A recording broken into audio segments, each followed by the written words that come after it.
Warren Buffett is one of the best investors of all time. The chairman of Berkshire Hathaway, the biggest investment company in the world with annual return of more than 20% in the past 50 years. I've selected top 5 highlights of his talk from 2001 after the dot-com crash, which are very timeless tips. We have a lot to cover. Make sure to watch the video until the end. I've left the best for the last. So without further ado, let's get into this.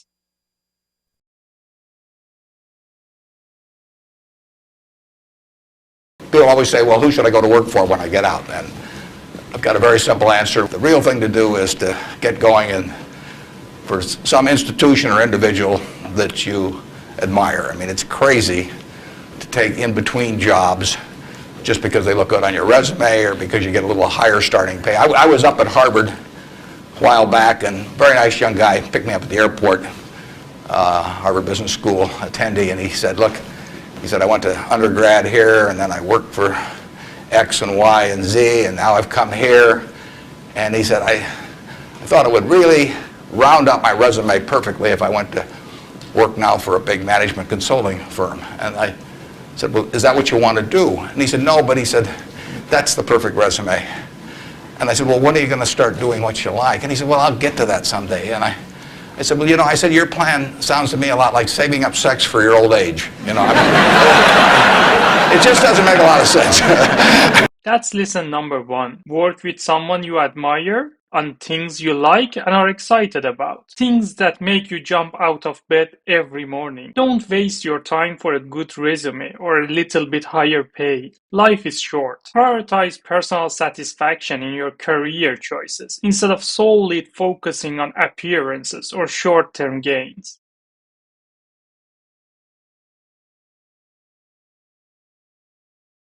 You could pick any one of your classmates and you get 10% of their earnings for the rest of their lives. And I ask you, what goes through your mind in determining which one of those you would pick? You probably wouldn't pick the person that gets the highest grades in the class. That isn't going to be the quality that sets apart a big winner from the rest of the pack. Think about who you would pick and why. It's a whole bunch of qualities. Integrity, it's honesty, it's generosity, it's being willing to do more than your share. It's just all those qualities that are self-selected. You also have to sell short one of your classmates and pay 10% of what they do. And again, it isn't the person with the lowest grades or anything of the sort.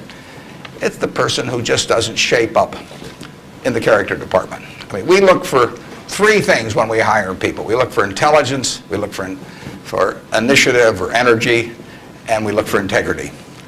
And if they don't have the latter, the first 2 will kill you. Because if you're going to get somebody without integrity, you want them lazy and dumb. I mean, you don't want them smart and energetic. But everything about that quality is your choice. It's the habits that you generate now on those qualities, or those negative qualities. I mean, the person who always, claims credit for things they didn't do, that always cuts corners, that you can't count on. I mean, in the end, those are habit patterns.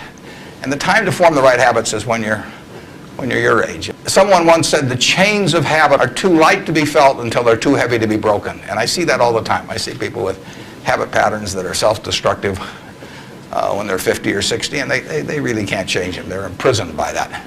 But you're not imprisoned by anything. So when you write down the qualities of that person that you'd like to buy 10% of, look at that list and ask yourself, is there anything on that list I couldn't do?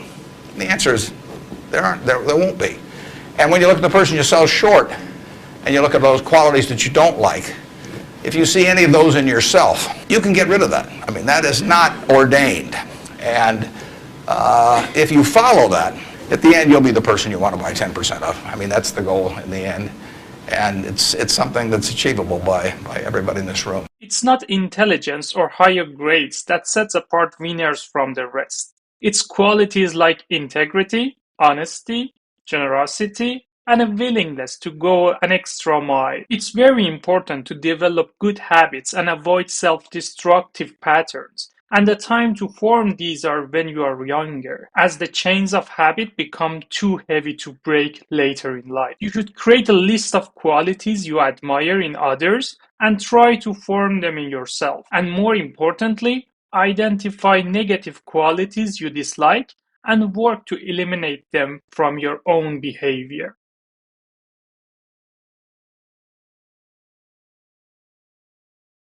In many areas, small businesses have an advantage. In other businesses, scale has a huge advantage. And Walmart is a classic example. I mean, who would have thought 25 years ago, 30 years ago? I mean, here was Sears with a 100-story plus building in Chicago, had access to money far cheaper than Sam Walton. I mean, Sam Walton's credit was not as good as Sears. Every supplier wanted to do business with Sears. Nobody had ever heard of Sam. Every real estate developer who was developing a new shopping center went first to Sears, and Sam got the short end. So here's a guy starting in Bentonville, Arkansas, and he kills them over time. Just plain kills them. And disadvantage in buying, disadvantage in borrowing, disadvantage in real estate. Advantage, Sam Walton, and his ability to inspire, in the end, hundreds of thousands of people to be enthusiastic about going to work and doing the right things over time. So I would be just as optimistic about small business generally. Now, there's certain areas where scale is just plain important. We have 112,000 employees, and we only have 13.8 people at headquarters, 105 billion of market cap. But we intentionally keep our units small. We think we want them to have the nimbleness, the responsiveness to the customer particularly, that essentially will more than offset anything that the scale of having maybe a little more purchasing power or something will develop. You don't have to worry if you're an entrepreneur in most fields. There's some fields where you can't do it because there are scale aspects to it. But in most fields, you'll kill people. You won't be at a disadvantage in many fields if you're small, and you'll actually have an advantage. In most fields, small businesses hold the advantage over larger ones. And it's true about investing too. When you are small, you can be agile, pivot fast, and use the best opportunities to grow faster.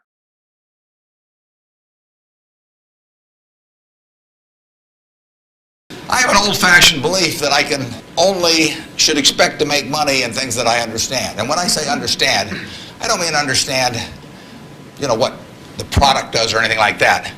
I mean understand what the economics of the business are likely to look like 10 years from now or 20 years from now. Evaluating that company is within what I call my circle of competence. I understand what they do, I understand the economics of it, I understand the competitive aspects of the business. There can be all kinds of companies that have wonderful futures, but I don't know which ones they are. Now, if at the start of the 20th century, you had seen what the auto was going to do to this country, the impact it would have on the lives of then your children and grandchildren and so on. It transformed the American landscape. But if those 2,000 companies, 3 basically survive, and they haven't done that well at many times. So how do you pick 3 winners out of 2,000? I mean, it's not so easy to do. It's easy when you look back, but it's not so easy looking forward. So you could have been dead right on the fact that the auto industry, in fact, you probably couldn't have predicted how big an impact it would have.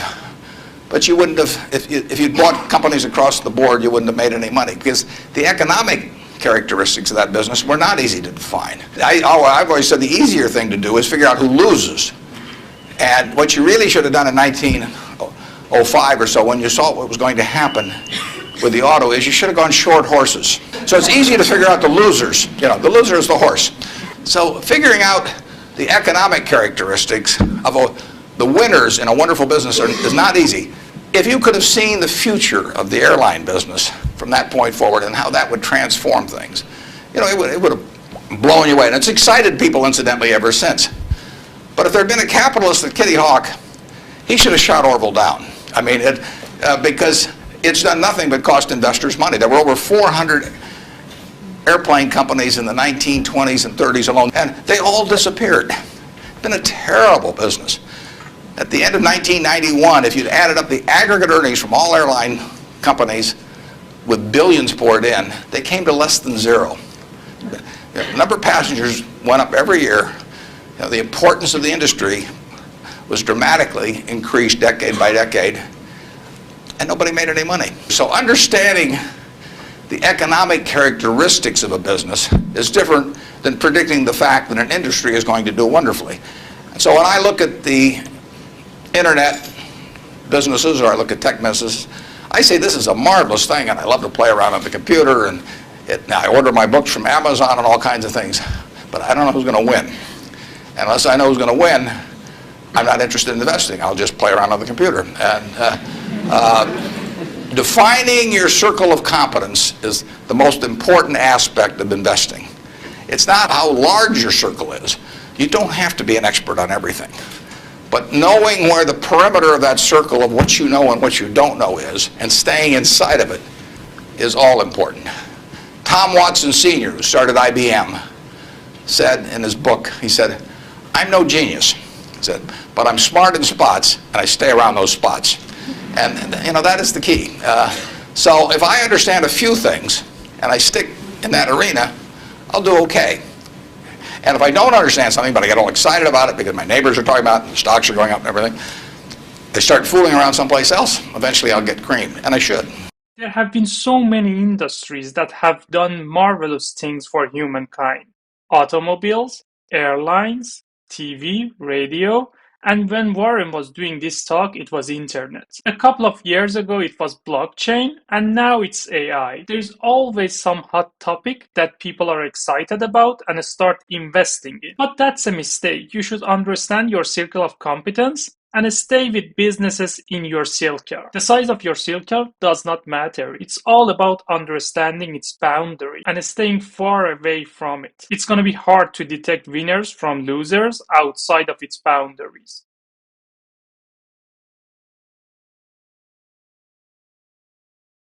Well, intrinsic value is the number that if you were all-knowing about the future and could predict all the cash that a business would give you between now and Judgment Day, discounted at the proper discount rate, that number is what the intrinsic value of a business is. In other words, the only reason for making an investment and laying out money now is to get more money later on, right? That's what investing is all about. When you look at a bond, it's very easy to tell how much you're going to get back. It says it right on the bond. It says when you get the interest payments, it says when you get the principal. So it's very easy to figure out the value of a bond. It can change tomorrow if interest rates change, but the cash flows are printed on the bond. The cash flows aren't printed on a stock certificate. That's the job of the analyst, is to print out, change that stock certificate, which represents an interest in the business, and change that into a bond and say, this is what I think it's going to pay out in the future. If you had 110 or 15 billion, would you lay it out today to get what the Coca-Cola company is going to deliver to you over the next 200 or 300 years? The discount rate doesn't make much difference after as you get further out. And that is a question of how much cash they're going to give you. It isn't a question of, it isn't a question of how many analysts are going to recommend it or what the volume in the stock is or what the chart looks like or anything. It's a question of how much cash it's going to give you. That's the only reason. It's true if you're buying a farm. It's true if you're buying an apartment house. Any financial asset, oil in the ground, you're laying out cash now to get more cash back later on. And the question is how much are you going to get, when are you going to get it, and how sure are you? And when I calculate intrinsic value of a business, when we buy businesses, and whether we're buying all of a business or a little piece of a business, I always think we're buying the whole business because that's my approach to it. I look at it and say, what will come out of this business and when? And what you really like, of course, is them to be able to use the money they earn and earn higher returns on it as you go along. I mean, Berkshire has never distributed anything to its shareholders, but its ability to distribute goes up as the value of the businesses we own increases. We can compound it internally, but the real question is, Berkshire selling for, we'll say, 105 or so billion now. If you're going to buy the whole company for 105 billion now, can we distribute enough cash to you soon enough to make it sensible at present interest rates to lay out that cash now? And that's what it gets down to. And if you can't answer that question, you can't buy the stock. You can gamble in the stock if you want to, or your neighbors can buy it. I can't answer that for for internet companies, for example. There are a lot of companies, there are all kinds of companies I can't answer it for, but I just stay away from those. Aesop said, a bird in the hand is worth two in the bush. Now that isn't quite complete, because the question is, how sure are you that there are two in the bush, and how long do you have to wait to get them out? But he was halfway there in 600 BC. That's all there is to investing, is how many birds are in the bush, when are you going to get them out, and how sure are you? Now, if interest rates are 15%, roughly, you've got to get two birds out of the bush in 5 years to equal the bird in the hand. But if interest rates are 3%, and you can get two birds out in 20 years, it still makes sense to give up the bird in the hand, because it all gets back to discounting against an interest rate. Problem is, often you don't know, not only how many birds are in the bush, but in the case of the internet companies, there weren't any birds in the bush. But they still take the bird that you give them if in the hand. If you can't calculate the intrinsic value for the whole business, you should not buy their stocks, no matter what the support or resistance lines or other technical analysis indicators are telling you. Otherwise, it's not investing. You can do it, but call it what it is, which is gambling or a speculation. The purpose of investing is to lay out money now to get more money later. And that is the cash a business can generate in the future, discounted to the present time with an appropriate discount rate. And being able to answer these questions require the business to be in your circle of competence.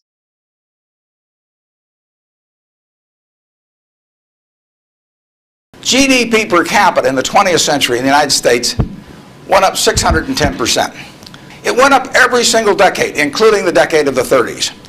Interestingly enough, there were 6 big periods in there for the stock market in both directions. There were 3 big bull markets. If you take the whole 100 years, it went up 180 for one. But 43 3/4 years were those 3 big, huge bull markets, and 56 1/4 years were periods of stagnation, all in an economy that was doing fine, year after year after year. You say to yourself, how could it be that you could have a country that was doing better and better and better and better? Citizens were living, every generation was living better than the one that preceded it, but you had these huge changes, big gains a few times, long periods of stagnation. 20 years, that's a long time to do nothing.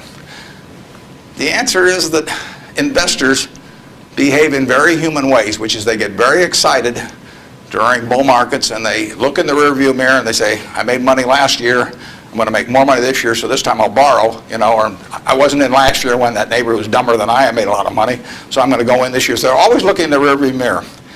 And when they look in the rearview mirror and they see a lot of money having been made in the last few years, they plow in and they just push and push and push on prices. And when they look in the rearview mirror and they see no money having been made, they just say, this is a lousy place to be. So they don't care what's going on in the underlying business. And it's astounding, but that makes for huge opportunity, just huge opportunity. Pension funds in 1970 put 100 and some % of their new money in stock because they were wild about stocks. Then they got a lot cheaper and they put a record low in, 9% of their net new money in 1978 when stocks were way cheaper. People behave very peculiarly in terms of the reactions because they're human beings and they get excited when others get excited, they get greedy when others get greedy, they get fearful when others get fearful, and they'll continue to do so. And you will see things you won't believe in your lifetime and securities markets. And the country will do very well over time, but you will see these huge waves. And if you can stay objective throughout that, if you can detach yourself temperamentally from the crowd, you get very rich. And you won't have to be very bright. It doesn't take brains, it takes temperament. Things can go on a long time that don't make sense. But they do come to an end. The internet thing. You had these companies selling for many billions of dollars that had practically no prospects of making any money. That's a bubble. Think about it next time you're trying to do something just because the stock's gone up a whole lot, and your neighbor's made money or something. You just have to sit and think objectively and think about, would I buy this whole business? If it's an internet company that's got 100 million shares out and selling at 100, that's $10 billion. Is it worth $10 billion? If it's worth $10 billion, it's got to be able to give you, 7 or 800 million next year. And if it doesn't give you 7 or 800 million next year, it has to give you maybe 10% more than that the year after and continue to. There aren't a lot of businesses that can do that. And people just go crazy. And of course, it's fun. Despite the overall progress of the economy, investors tend to behave irrationally. During bull markets, they get excited and chase high prices, while during period of stagnation, they lose interest. And this creates significant opportunities for you who can remain objective and detached from the crowd.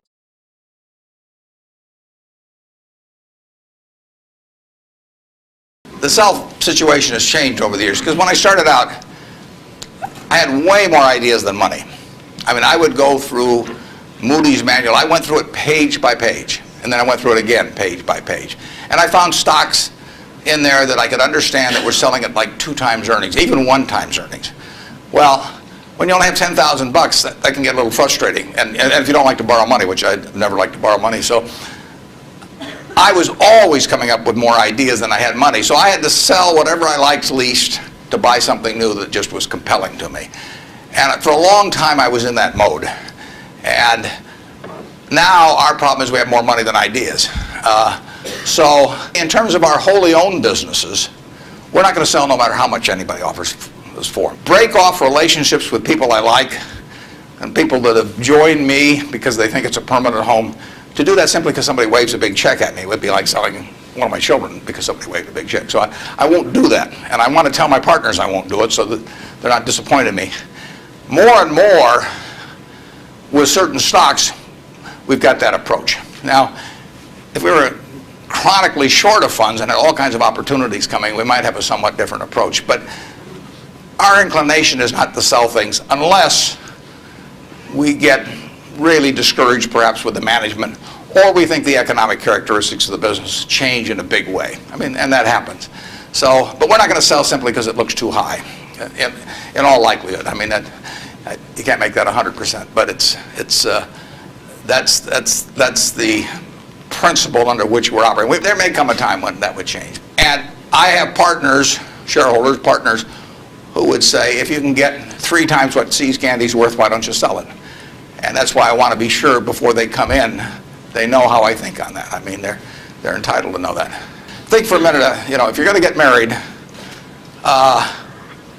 and you want a marriage that's going to last, not necessarily the happiest marriage, what quality do you look for in a spouse? One quality. Do you look for brains? Do you look for humor? Do you look for character?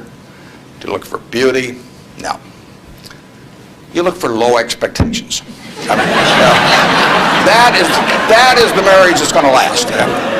Both have low expectations. I mean, and I want my partners to be on the low side on expectations coming in, because I want the marriage to last. It's a financial marriage when they join me at Berkshire, and I don't want them to think I'm going to do things that I'm not going to do. So that's our guiding principle. I've already created this video on the topic of when I would sell stocks, and it sounds me and Warren have the same approach, though I don't have any wholly businesses yet.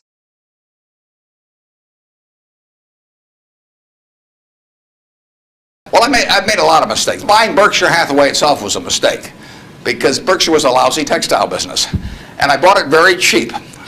I'd been taught by Ben Graham to buy things on a quantitative basis. Look around for things that are cheap. So I went around looking for what I call used cigar butts of stocks. And the cigar butt approach to buying stocks is that you walk down the street and you're looking around for cigar butts, and you find this on the street, this terrible looking, soggy, ugly looking cigar, 1 puff left in it. But you pick it up and you get your 1 puff. Disgusting, you throw it away, but it's free. I mean, it's cheap. And then you look around for another soggy, 1 puff cigarette. Well, that's what I did for years. It's a mistake. Although you can make money doing it, but you can't make it with big money. It's so much easier just to buy wonderful businesses. So now I would rather buy a wonderful business at a fair price than a fair business at a wonderful price. But in those days, I was buying cheap stocks. And Berkshire was selling below its working capital per share. You got the plants for nothing. You got the machinery for nothing. You got the inventory and receivables at a discount. It was cheap. So I bought it. And 20 years later, I was still running a lousy business, and that money did not compound. You really want to be in a wonderful business because the time is the friend of the wonderful business. You keep compounding, it keeps doing more business, and you keep making more money.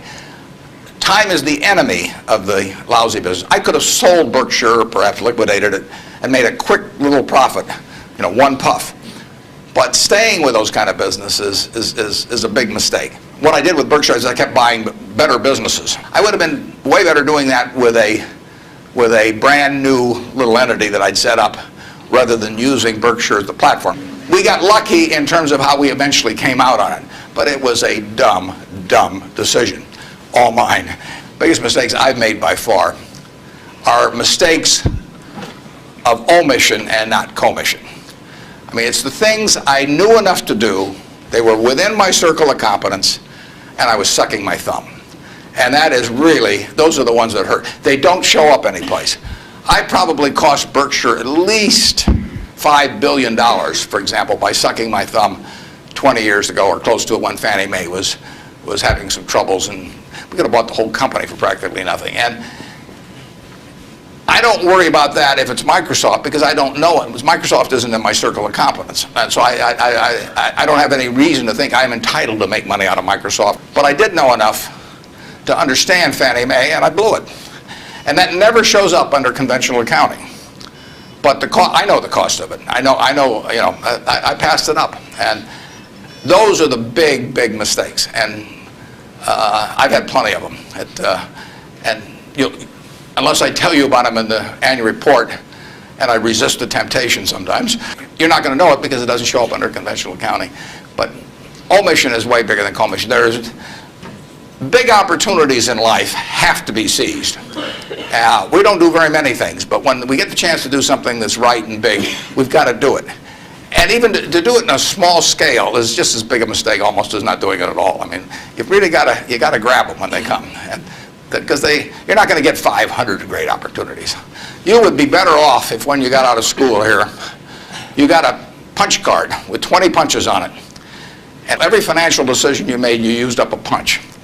You'd get very rich because you'd think through very hard each one. I mean, you went to a cocktail party and somebody talked about a company, you didn't even understand what they did or couldn't pronounce the name, but they made some money last week and another one like it. You wouldn't buy it if you only had 20 punches on that card. There's a temptation to dabble, particularly during bull markets.